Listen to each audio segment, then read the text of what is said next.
If you've just picked up the Insta360 Luna Ultra, there is honestly a ton that this camera can do. So in this video, I'm going to walk you through everything you need to know, from setting up the camera for the first time to dialing in the most important settings and even using some more of the advanced features for getting great results. So inside the box, if you grab the creator bundle, you're going to get obviously the camera itself, which features a nice detachable monitor, which we'll talk about more later. You'll also get an extended battery grip for extending the battery life of the camera.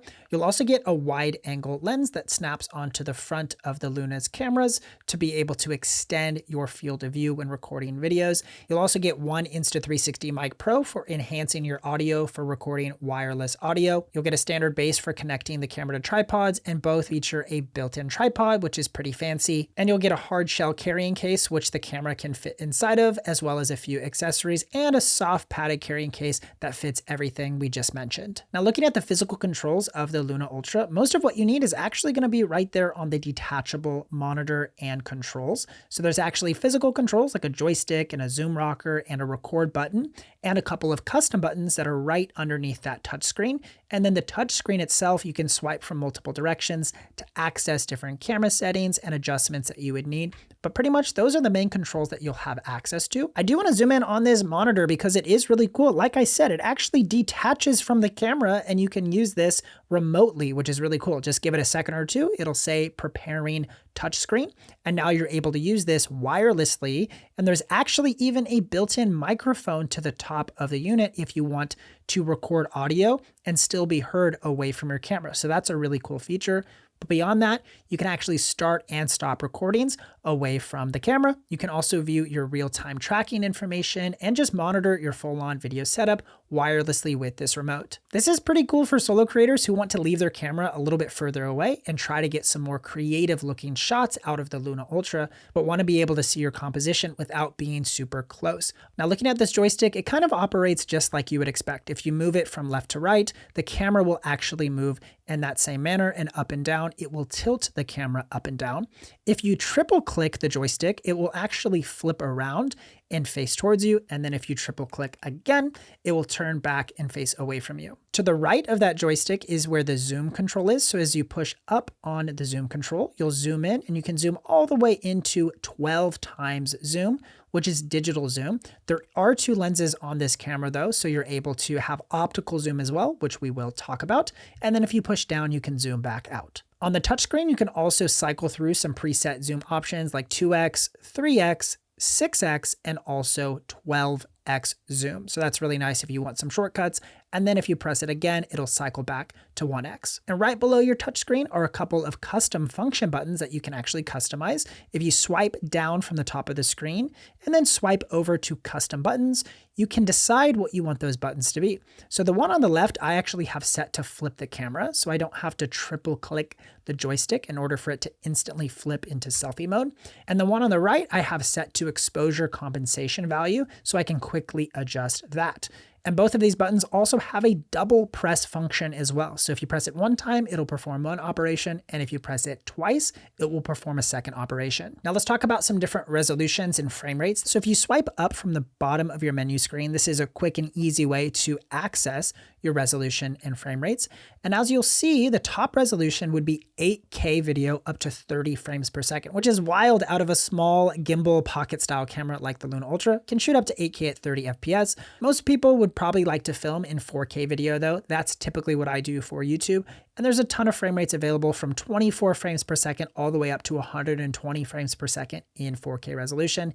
And if you want to go down to 2.7K or 1080p, there are a bunch of frame rate options and you can record 1080p up to 240 frames per second. You can also change your video's aspect ratio from 16:9. You could change that to 2:35:1, which is a super widescreen kind of cinematic look where it'll have some black bars on the top and bottoms of your video screen. It's pretty common to see that in like Hollywood style films, or you could choose a 1:1 aspect ratio, which would be a perfect square. For most creators, I would suggest shooting in the 4K resolution at 24 frames per second or 30 frames per second if you're doing a lot of vertical social media work, or if you really want that extra resolution, then you could look at 8K. When you're recording video, you also want to make sure you dive into your settings right here and select the video bitrate and make sure it's set to high. So this will record videos at the highest bitrate, which is really important for just getting the most amount of data and file information to work with so that your videos just look better. So make sure it is set to high. Now, of course, one of the coolest features with this camera is you get dual lenses,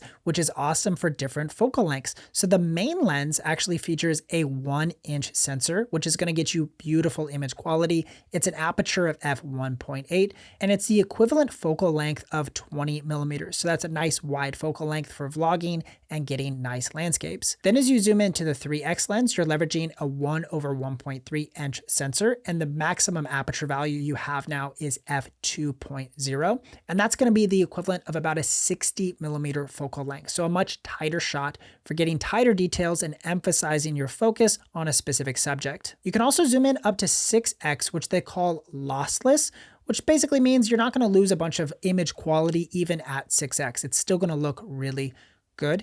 And then if you want to punch in even further, you can go up to 12x zoom. Here is where you will noticeably start to see the image get a lot softer, but honestly, the results still are usable, which is wild that this camera can zoom all the way into 12x zoom. Of course, it is a digital zoom, but the images still are passable. So there's a lot of flexibility here with the Luna Ultra out of these couple camera lenses. Now, if you click the very left of the screen, there is a little video icon right there, and you can swipe over to some different modes. So there's actually a pure video mode, which will emphasize using noise reduction and AI software to enhance your image a little bit to give you better low light performance. This will limit some of your resolutions and frame rates if you enter pure video mode, but the reason you would use this is if you're in a lower light situation and still want to get better looking footage than you would if you were just in the standard video mode. It actually really does look better in all of my testing when I use pure video in lower light scenarios, so something you can try out. If you tap that button in the lower left corner again, you could cycle through a variety of different options, including dedicated slow-mo filming or time-lapse mode, time shift, panoramic view, and photography. So a lot of different options that you could cycle through depending on your creative needs. If you're on the home screen and you swipe in from the left side of the frame, you'll be able to enter the video playback mode. So you can review all of the files that you've shot on the camera. And this will tell you the video lengths, as well as allow you to favorite different video clips or send to your smartphone, as well as adjust the audio playback volume if you wanted to do that. And you could switch it to a grid view so you can see more of your files at one glance. If you swipe in from the right side of the screen, this is where you adjust some of your color and camera controls for customizing your settings a little bit more. Now, for most people, if you don't really want to color grade or mess around with your camera settings, you can just leave it in the basic mode. But I actually like to switch it over to the pro mode because that allows me to change some things. Like color, I could switch to the iLog color profile, which allows me to shoot in a flatter picture profile for color grading my footage later.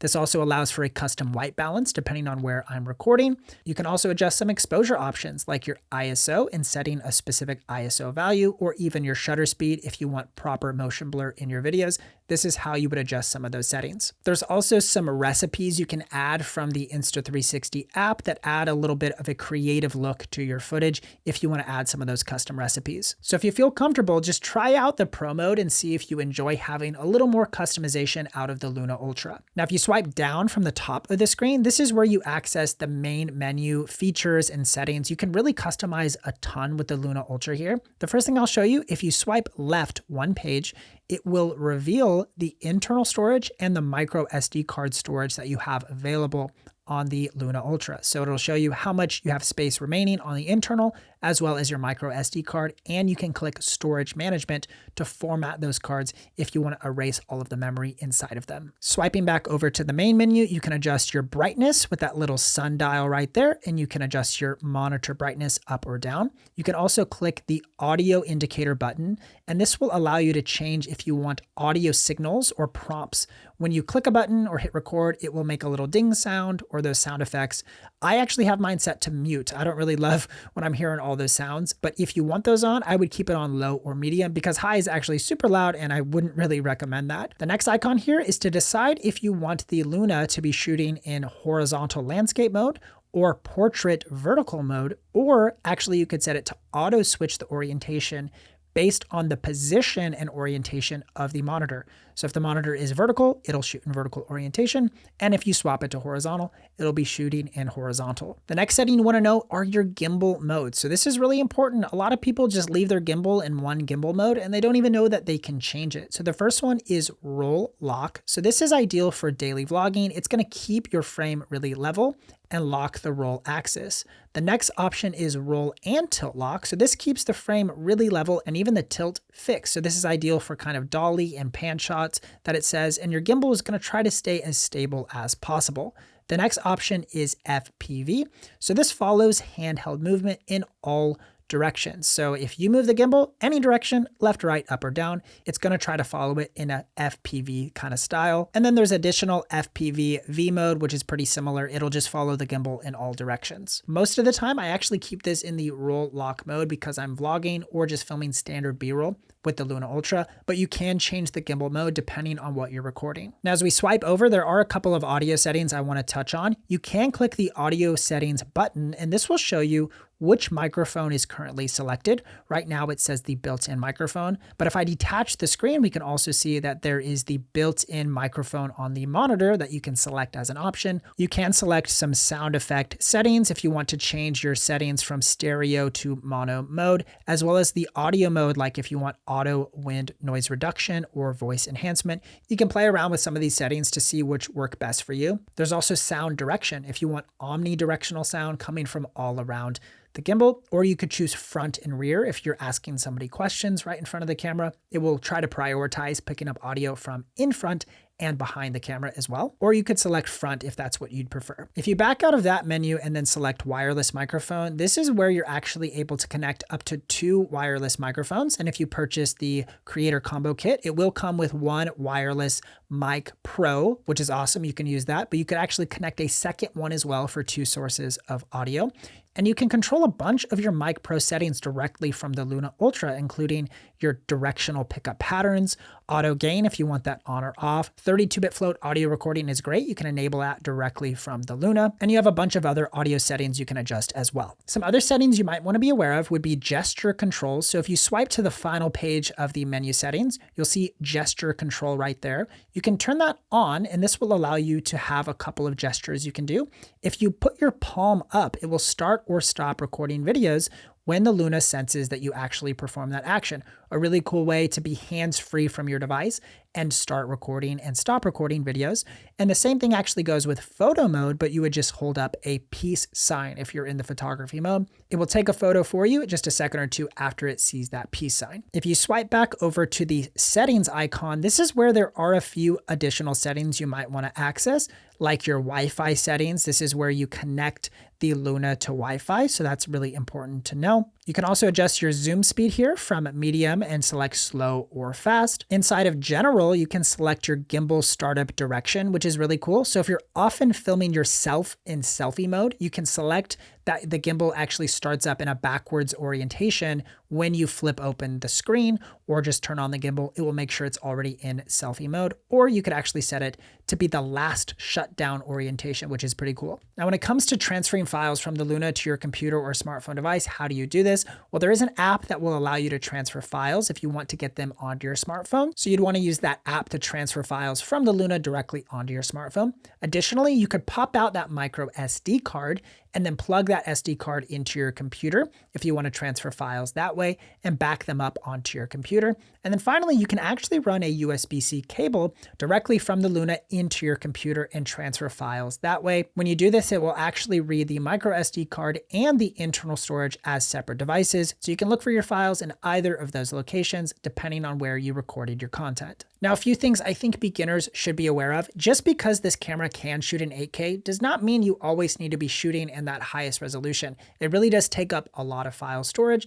And if you don't have a computer that's able to handle 8K video editing, it might really slow you down. So for most people, I think 4K is totally fine. Additionally, I think that pure video mode is really worth exploring if you're somebody who likes to record late at night and in lower lit conditions. That pure video mode really makes the footage look a lot more usable in lower lower light scenarios, so make sure you try it out. Also, don't be afraid to use that 3x telephoto zoom. It's a beautiful focal length. It really creates for some awesome depth of field and tighter compositions that you wouldn't have been able to get out of these pocket style cameras just a couple years ago. I love that 3x focal length, but it's easy to forget that it's there and just rely on that 1x zoom. So make sure, be intentional about trying out that 3x zoom. You'll really enjoy it. Now, if you want to check out some other ways that this camera is really awesome for content creation and vlogging, I will link this video right here on screen that you can check out, and I'll see you in the next one.